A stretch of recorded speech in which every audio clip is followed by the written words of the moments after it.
guys, it's India, and if you're new here, hello, and if not, just welcome back.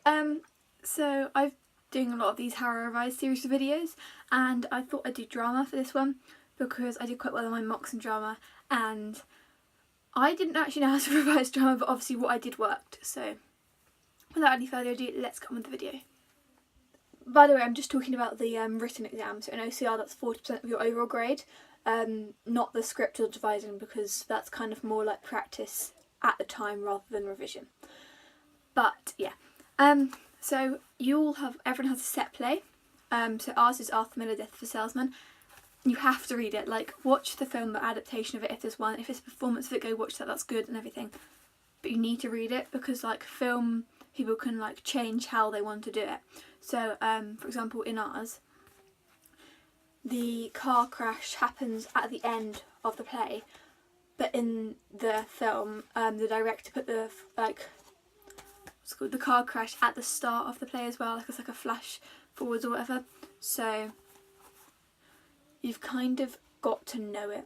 So just read it. I know it's quite boring, but like most of them aren't too long. Like I know Blood Brothers isn't that long, and I don't think many of them are that long, so just like read them. So this one only has like 110 pages, so you could read it even if you're only reading 10 pages a day in like less than 2 weeks. So that's really good. So you just need to be really, really familiar with the text and just some really good key specific moments that will help you be able to like articulate what you want to say. So I also have a drama folder. I have some sheets that my teachers gave me, including some keywords. On this page is about the plot of Death of a Salesman.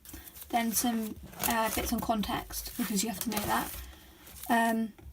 This bit here is all about our live theatre review, because you have to do that, and I made like my maps over what like I'd talk about if I was asked about vocal skills, for example. I did my maps on musical theatre, sound, epic theatre and Brecht, and lighting. I need to make a few more of these for the actual exam, because it kind of just sums up over BBC Bite Size and over my CGP revision guideline what the different types of lighting are and what you can do with them.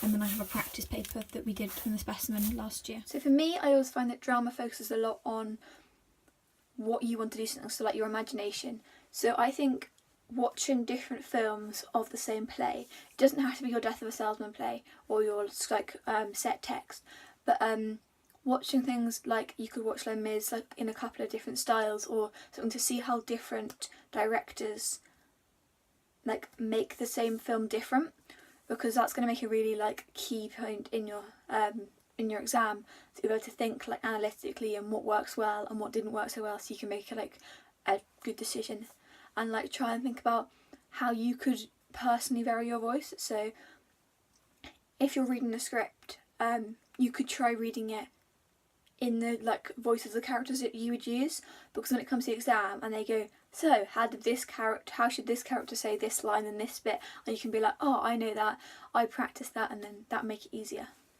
Other than that, I'm not entirely sure what else you can do, because practice exam questions got hard to come by.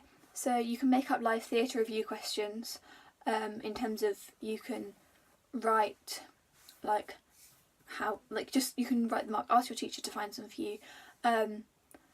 But other than that, just learn definitions of keywords, so like the different stages, different types of lighting, sounds, what you call each of these things, like different characterisation things, so like body language, gesture, tone, intonation, pitch, volume, all of those kind of like interesting words. And yeah, so that's what you're going to do for drama, because that's what I did, and I got a 9 in my paper in the mocks, which hopefully I'm going to re-replicate in our actual GCSEs. But yeah, so thank you for watching, and I hope you found it useful if you do drama, and if not, I'm probably going to do a different subject next week, so if drama's not relevant to you, hopefully the next week's one will be. Bye guys!